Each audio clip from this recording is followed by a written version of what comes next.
সীতা বসে আছে, সাগরের গর্জন ভেসে আসছে। বসে থাকতে অস্থির লাগছে। যুদ্ধের বেশ কয়েকদিন তো হলো। রাম লক্ষণ কেমন আছে কে জানে। ভালো আছেন গো দিদি, প্রবল প্রতাপে যুদ্ধ করছে তোমার স্বামী আর দেবর। রোজ রোজ এসে সরমা তুমি আমাকে খবর দিয়ে প্রাণ বাঁচাও ভাই। তোমার প্রতি আর বিভীষণের প্রতি আমার অসীম কৃতজ্ঞতা।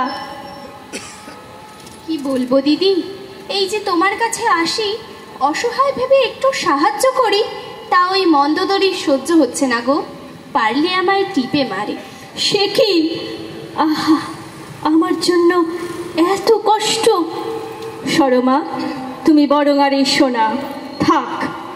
ছাড়ো তো, যুদ্ধের বেশ হলো, তারপর তো রাজা হবেন আমার স্বামী বিভীষণ। ওই মন্দোদরীর গুমর আমি ভেঙে দেব। মহারানী মন্দোদরী আসছেন, সাবধান। ও এখনো মহারানী? আর কদিন? শুনলো নাকি গলা কেটে দেবে এবার। সরমা, এখানে বসে কি করছো? সারাদিন তুমি থাকো এখানে আর তোমার ওই বিশ্বাসঘাতক স্বামী থাকেন রামচন্দ্রের শিবিরে। নিজেকে মহারানী ভাবছো? আবার ভয় আছে 16 আনা। সেই গল্প জানো? ময়ূর পাখা পরে নিজেকে ময়ূর ভাবলো কাক। তোমার হলো সেই দশা। মাথায় মুকুট পরলে মহারানী হয় না, মুকুট ধারণ করতে হবে চরিত্রে। ও আমি এখন যাই। কেন যাবে? কিসের এত ভয়? আমাকে তুমি সংযম শেখাবে? সম্রাট রাবণের মহিষী আমি, প্রধানা মহিষী। প্রধানা মহিষী বটে, কিন্তু প্রেয়সী নন। সীতা, মার্জনা করবেন, আঘাত দিতে চাইনি, কিন্তু ভাবুন গভীরভাবে। সম্রাট যদি তার মহিষীকে ভালো নাই বাসে, অপরের পত্নী হরণ করে তার প্রতি দিন রাত প্রেম নিবেদন করে, তবে সে মহারানী নাকি ভিখারিনী? সীতা, তুমি কোনোদিন নজর করে বটবৃক্ষ দেখেছো? দেখবে তপ্ত সূর্যের আগুনে সে পুড়ে গেলেও ছায়া হয় অপরে। বৃষ্টির ধারা ভিজিয়ে তোলে শুষ্ক জমি, যাতে ধরিত্রী হয় শস্য শ্যামলা। মাটি ধারণ করে শত অত্যাচার, যাতে সুখে থাকে মানুষ। সীতা প্রকৃত ভালোবাসা দিতে জানে, নিতে জানে না। একজন কেন, হাজার নারী যদি জীবনে আসে রাবণের, আমি থাকবো তার অন্তরে। কারণ সে জানে মন্দোদরী মানে ছায়া, মন্দোদরী মানে আশ্রয়। সে কেমন আশ্রয় মহারানী, যার চারিদিকে ছিদ্র, যেখান থেকে ক্রমশ প্রবেশ করে লোভ, কাম আর অন্যান্য অপরাধ? সীতা, রামচন্দ্র হলেন ঘরের পাশের ছোট্ট নদীটি। ঘর কেন্দ্র করেই তার আসা যাওয়া, সীমা আছে, সীমাবদ্ধতা আছে। আর রাবণ, তিনি হলেন দুরন্ত সাগর। উথাল পাথাল সে ভালোবাসার কুল কিনারা নাই। সাগরের বুকে গড়ে উঠতেই পারে নতুন বন্দর, নতুন দ্বীপ, তাতে তার মহিমা বিনষ্ট হয় না। তুমি জেনে বুঝে অন্যায় সমর্থন করছো মন্দোদরী। এখনো সময় আছে, রুখে দাঁড়াও। স্বামী মানে অন্যায়ের ঊর্ধ্বে নয়। সীতা, তোমার লোভ হয় না? এত ঐশ্বর্য, এত ক্ষমতা, তুমি হতে পারো রাবণের প্রধান মহিষী। তারপর আরো করে সুন্দরী এসে ছিনিয়ে সরিয়ে আস্থা করে ফেলে দিত আমায়। লোভ করি? কেন করব না?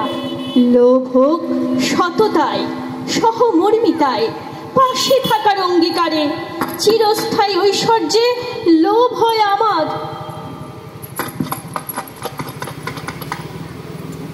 কে আসছে এমন যোদ্ধার বেশে?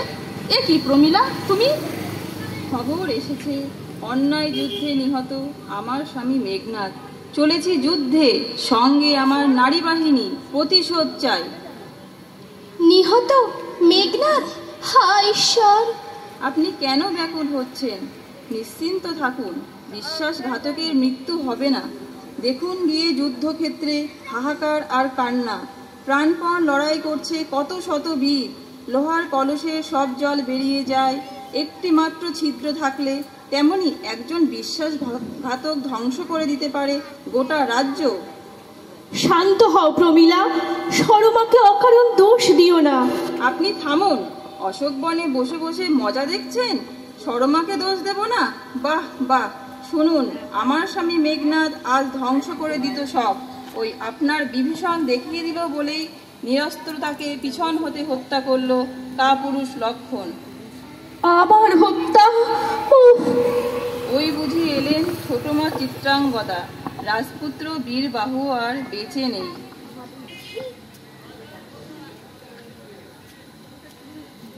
ধিক যুদ্ধ, ধিক তোমায় সীতা, তোমার ওই রূপ যেন কাল দাগিনী। ধ্বংস হচ্ছে লঙ্কাপুরী। কেঁদো না ছোট মা, দেশের জন্য বীরগতি প্রাপ্ত হলো বীরবাহু, এ তো ভাগ্যের কথা। কিসের ভাগ্য, কিসের বীরগতি? যুদ্ধ কোনোদিন কারো ভালো করে? আমার আর কে রইল? রাবণের মহিষী আমি নামেই ছিলাম। সম্মান বলো, ভালোবাসা বলো, সব পাই মন্দোদরী। কারো নামে দোষারোপ করে কিছু পাওয়ার আশা করো না। ভালোবাসা চাল ডাল নয় যে মেপে মেপে আলাদা করতে হবে। যোগ্যতা আছে কতখানি সেটা দেখেছো? তাই তো, যত যোগ্যতা সব তোমাকে দিয়েছে ঈশ্বর। আমরা তো বাণীর জলে ভেসে এসেছি। সত্যি বলতে কি, তোমার মতো রাজনীতি আমরা করতে পারি না। রাজনীতি আবার কখন করলাম? দিন রাত কান ভাঙাতে আবার কি। আমরা যারা ছিলাম অন্নরানী, তারা সব ছিল দুয়োরানীর দল। বেঁচে ছিলাম কেবল ওই ছেলেটাকে নিয়ে। উফ, এই সাংঘাতিক সময় কি শুরু করলে তোমরা? আমি চললাম যুদ্ধক্ষেত্রে, দেখুক ইতিহাস, নারী সব পারে সব।